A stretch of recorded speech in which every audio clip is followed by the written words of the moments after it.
being taken affirmatively on the state level to ensure that over the next 4 years, the Muslim members of our state and our community are being guaranteed their civil liberties and their equal rights, not just from things like hate crimes, like citizen actions, but also government actions.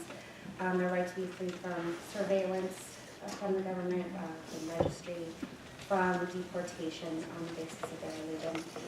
I know a lot of this stuff happens at the federal level, but if there are actions that can be taken on the state level to affirmatively declare that the state of Maryland will not cooperate with these efforts, will not facilitate these efforts, I'd love to hear what your ideas are and what your plans are.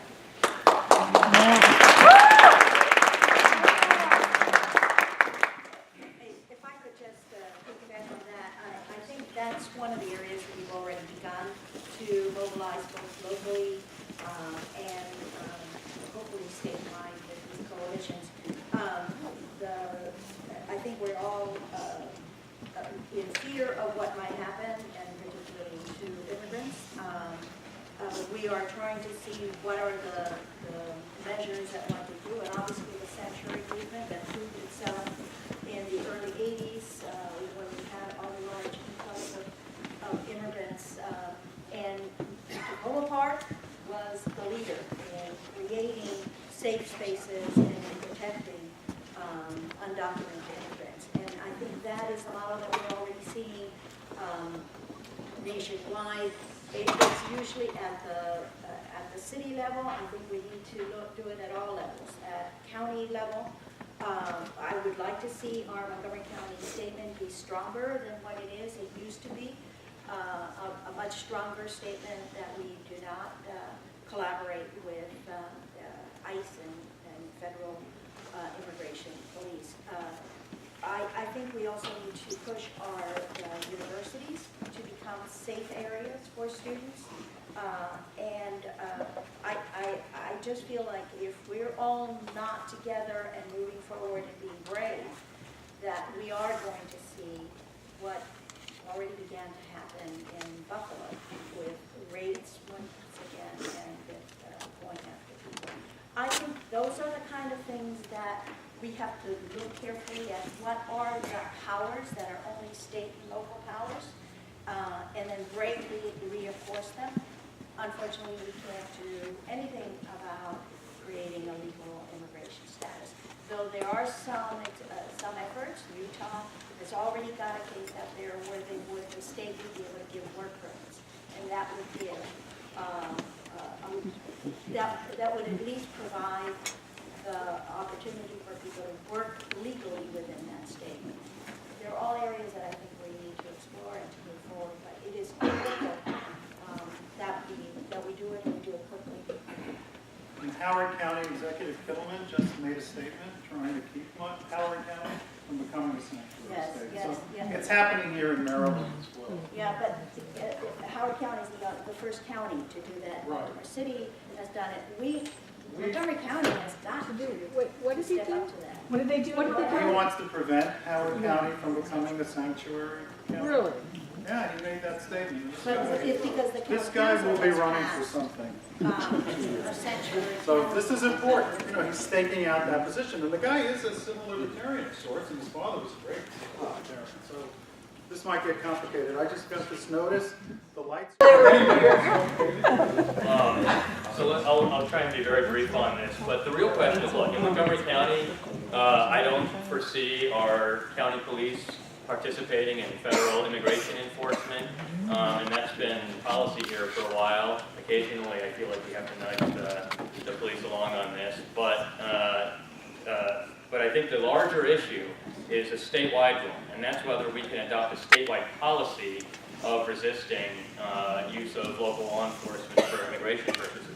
Now, the truth of the matter is this has been an ongoing issue before Donald Trump ever got near the White House, and it was a push to get O'Malley to try and do something about this, and meanwhile, the District of Columbia just flat out said we are not participating in this. Massachusetts, the governor came out and said we're engaging in civil disobedience in this, and my hope had been the state of Maryland would follow suit, and thus far it has not. Unfortunately, with that history of Democratic inaction on this issue, it is not surprising to me that now with Donald Trump as the face of this sort of policy making, I suspect we may have a little bit more interest from our own party on this now that it's become a partisan issue. But this is all to say it's an organizing moment, and if those are the cards we're dealt, let's just get this thing done. I'll be Very, very quick. Yeah, with respect to what we can do on a state level with legislation, I think it's multi-pronged. David, you talked a little bit on this, the same thing with Delegate Gutierrez, about the SAFE Act. That's something that no one in Maryland, no one in Montgomery County, and then there has been legislation to prevent law enforcement from cooperating with federal officials to hold folks that are undocumented and holding federal officials. So that's something that I think that's going to be reintroduced this year. I think Senator Ramirez had it before, and it's going to come back again. Sanctuary cities, we're lucky. Tacoma Park Mayor, that's a sanctuary city. It's the only municipality in District 20. That's a sanctuary city. She's already declared, so has the county executive. I've declared that we're not going to take federal funding if it means we're going to have to rescind any sort of that status. So they should be applauded for that and make that stance. It's also Kate Stewart's birthday today,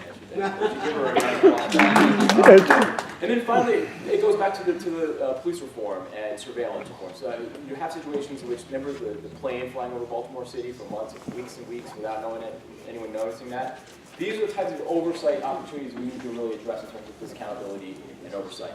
So I'd say it's kind of a three-pronged approach for the legislation. I want to speak up for the lady's question, which was actually about Muslim Americans. That's not necessarily an immigrant issue. That's an issue about how American Muslims are treated, and that also has components of how police departments are cooperating or not with federal agencies. Yeah, sorry, you're right. We neglected that portion of the question. And about the Muslim threats that Trump has been making. And what that comes down to is police surveillance, I think, and we saw this after 9/11 with questionable police surveillance tactics for the Muslim population. We have numerous bills in Maryland that we're likely to see in the coming year because our police are increasingly adopting new technologies that I think violate due process and privacy protections, but they deploy them and see if they can get away with it. And then after the courts or the media catches on to what they're doing, then we start seeing a willingness from them to be legislated on this issue. It's now true with aerial surveillance, where they have a permanent aircraft hovering above the city of Baltimore, taking snapshots of everything going on there 100% of the time and archiving it, so that they could go back in time and trace the movements of vehicles and things like that. It has internet search, data mining, facial recognition software, and now police have technologies to pretend like they're cell phone towers and force information out of your phone. So the list keeps going on, and we're having to come up with new bills on this stuff every day.